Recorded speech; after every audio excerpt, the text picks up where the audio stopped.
जैसा कि आप जानते हैं कि 29 मार्च को शनि अपनी सब राशि कुंभ से निकल करके मीन राशि में प्रवेश करने वाले हैं। बहुत लोग इस गोचर से भयभीत हो रहे हैं। कहीं ये लग रहा है किसी के ऊपर शनि की साढ़े सती, किसी के ऊपर शनि की ढैया, तो किसी के ऊपर शनि की कुटिल दृष्टि। किसी को ये गम है कि अब हम रंक हो जाएंगे या हम बहुत कमज़ोर हो जाएंगे, हमारा जीवन पिस जाएगा, और किसी को बहुत खुशी भी है कि अब हम राजा बन जाएंगे। देखो भैया, राजा बनना, रंक बनना, ये सब हमारे प्रारब्ध के कर्म के ऊपर आधारित होता है, और प्रारब्ध के साथ साथ जैसा हम दैनिक कर्म करते हैं उसका इफेक्ट भी हमारे जीवन के ऊपर आता ही आता है। रही बात शनि देव के राशि परिवर्तन करने की, हम यदि शनि से संबंधित कुछ सरल उपाय कर लें तो हमें किसी प्रकार से घबराने की आवश्यकता नहीं है। और दूसरी बड़ी बात, शनि न्यायमूर्ति हैं, शनि न्याय के देवता हैं।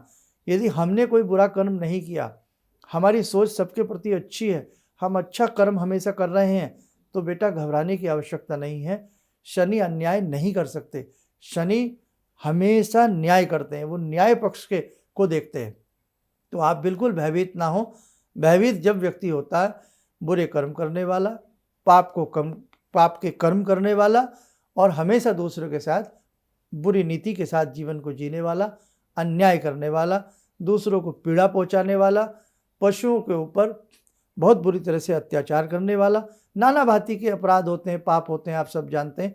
तो आप जब सब कुछ अच्छा कर रहे हैं तो भगवान शनि की कृपा आपके ऊपर अच्छी ही रहेगी, आप बिल्कुल ना घबराएं। कुछ सहज उपाय करें, उसके लिए हमारा जो पूरा डिटेल के साथ हमने एक वीडियो बनाया था कि शनि का मीन राशि में गोचर, अभी 2-3 दिन पहले बनाया था, एक तो वो देख लें।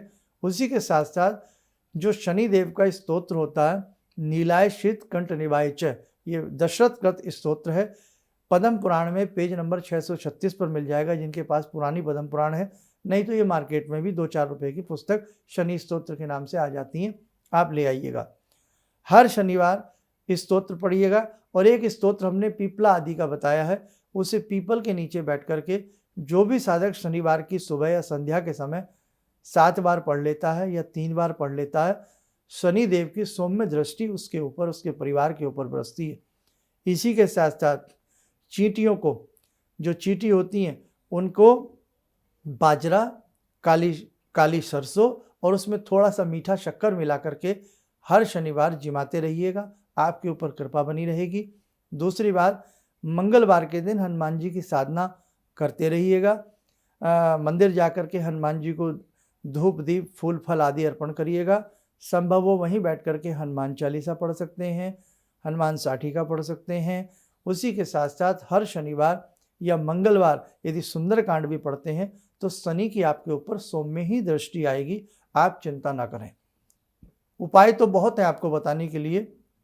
एक उपाय और कर सकते हैं कि शनिवार के दिन किसी भी शनि मंदिर में जाकर के या पीपल के नीचे 7 बत्तियों वाला सरसों का तेल का दीप जलाएं, और जल में थोड़ा कच्चा दूध, गंगा जल, काला तिल, लौंग मिला करके प्रातःकाल हर शनिवार कम से कम 11 शनिवार पीपल देवता की मूल में वो जल देवें। आप बेफिक्र रहें, शनि भगवान आपसे प्रसन्न रहेंगे। अच्छा कर्म करना, दूसरों के लिए अच्छा हमेशा सोचते रहना, नेक नियति पर, नेक रास्तों पर चलते रहना, फिर डर काहे का। शनि भगवान तो स्वयं न्याय के मूर्ति हैं, न्याय के देवता हैं, वो हमारे साथ अन्याय नहीं करेंगे।